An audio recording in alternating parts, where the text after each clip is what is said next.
Je suis Emmanuel Janvin, directeur et fondateur du Théâtre Volard. Je suis également comédien, musicien et écrivain, puisque j'ai écrit une vingtaine de pièces de théâtre et 3 livrets d'opéra pour la troupe.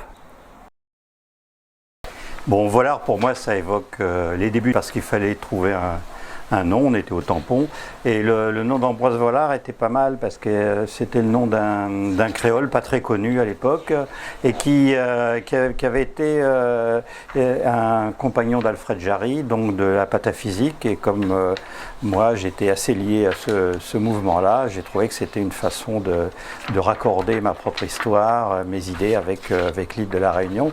Ambroise Vollard, c'est quelqu'un aussi qui était assez libre, indépendant et qui était en rupture par rapport à sa société de l'époque. C'était une société de la fin du 19e siècle, encore très marquée par l'esclavage.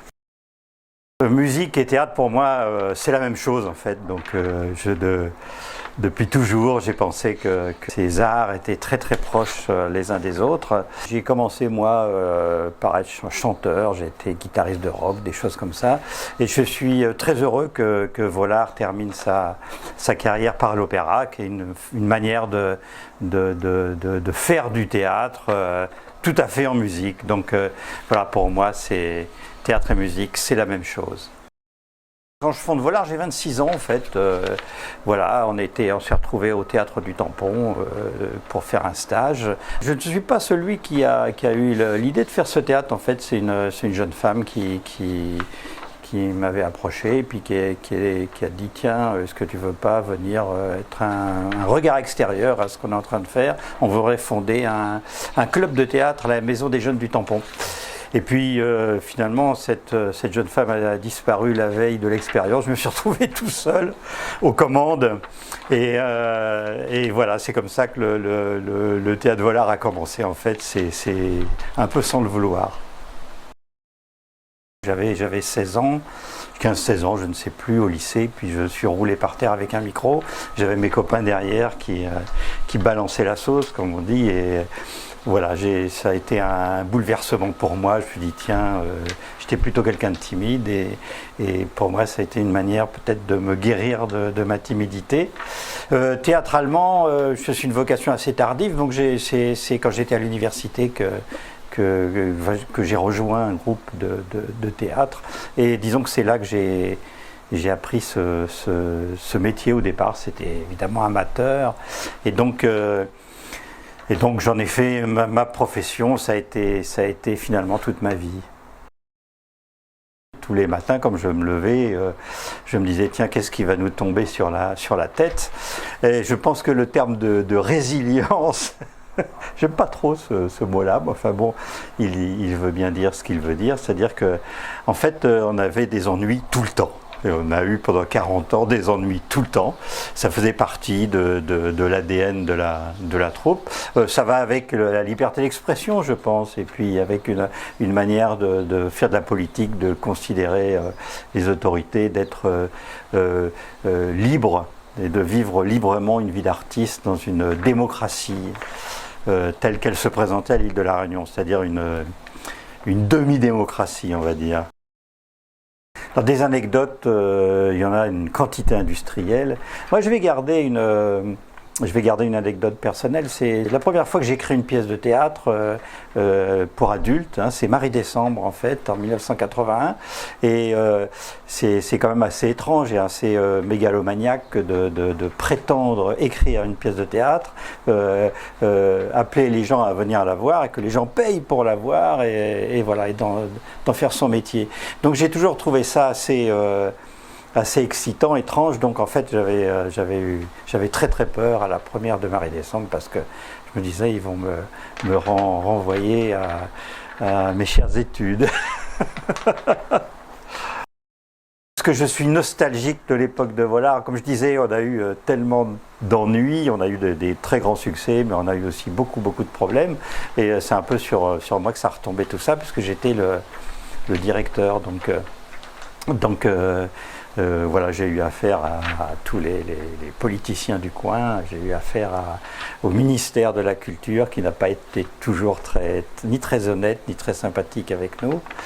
Mais ma foi, écoutez, si j'avais voulu avoir une autre vie, j'avais qu'à après tout, j'avais qu'à la vivre. Hein. Je n'étais pas obligé non plus disons que de faire du théâtre à La Réunion, c'est avoir fatalement des ennuis à un moment donné, donc il faut choisir. Moi, j'ai choisi de les avoir et de continuer à faire du théâtre.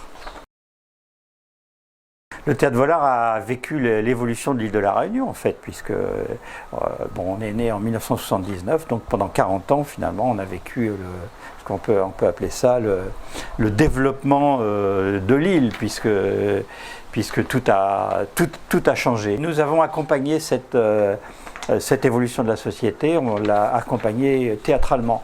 Il était important pour nous de tracer cette histoire qu'on était en train de vivre dans les faits historiques de l'île de La Réunion. Ça a été notre rôle de créer un récit réunionnais et de le mettre en scène pour aider la société à évoluer et avancer. Je pense que c'est ça qui a été une de nos plus belles réussites.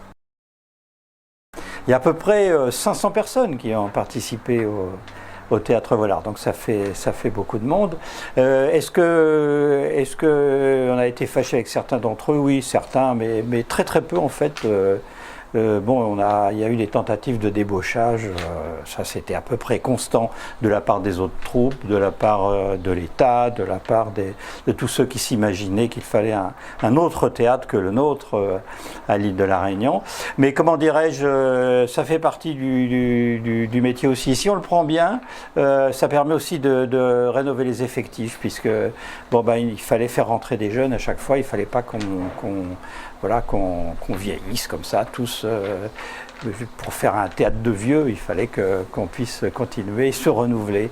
Donc moi, j'ai pas été contre cette manière de vivre des obstacles, puisque ça nous obligeait à les franchir et d'avoir toujours une longueur d'avance sur nos concurrents. Et ça a été, très très bien, jusqu'à inventer l'opéra réunionnais finalement dans ces 15 dernières années. Et ça c'est peut-être le plus beau cadeau que nous ayons eu. Alors moi j'ai commencé comme psychologue clinicien à La Réunion, finalement j'aurais pu continuer à toucher ma surrémunération, vivre très bien, et puis aller faire mon shopping à Dubaï et passer mes vacances en Inde. Et donc tout ça je l'ai abandonné volontairement au profit d'une vie plus dangereuse et plus désargentée de comédiens, de metteurs en scène, de directeurs de troupe. Qu'est-ce que j'aurais fait d'autre? Ma foi, là j'ai été heureux de mener cette vie-là. Au jour d'aujourd'hui, on n'a pas tout à fait terminé l'aventure Volard, puisqu'on termine notre dernier opéra, Freedom, avec Jean-Luc Trulès, et on a encore quelques années devant nous pour développer. On a fait 3 opéras. Ce qu'on aimerait, c'est que ça soit reconnu sur un plan du lyrique national, qu'il y a eu 3 productions ici, qui sont de véritables, d'authentiques créations. On invente chaque mot et chaque note de musique. J'ai pu avoir une nouvelle carrière aussi après le théâtre, l'opéra, c'est celle d'écrivain. Donc je me suis mis finalement, on disait la musique, le théâtre, qu'est-ce que c'est? Pour moi c'est la même chose. J'ai envie de rajouter maintenant l'écriture, puisque entre l'écriture de pièces de théâtre et l'écriture de romans, je m'y suis fait finalement sans problème. Donc j'ai une carrière maintenant d'écrivain, de romans et de nouvelles, donc je suis très heureux de faire ça. En fait, ça me permet de continuer à m'exprimer sur la société, pas seulement réunionnaise, mais sur l'histoire et de l'océan Indien. Voilà, j'ai un peu ouvert le prisme. Je situe mon satellite en l'air, mais au-dessus de la région de l'océan Indien. Donc j'aime bien parler de Madagascar, bien sûr, des Comores, Maurice, Mayotte, voilà, tout ça, pour l'instant, ça m'intéresse et ça me nourrit.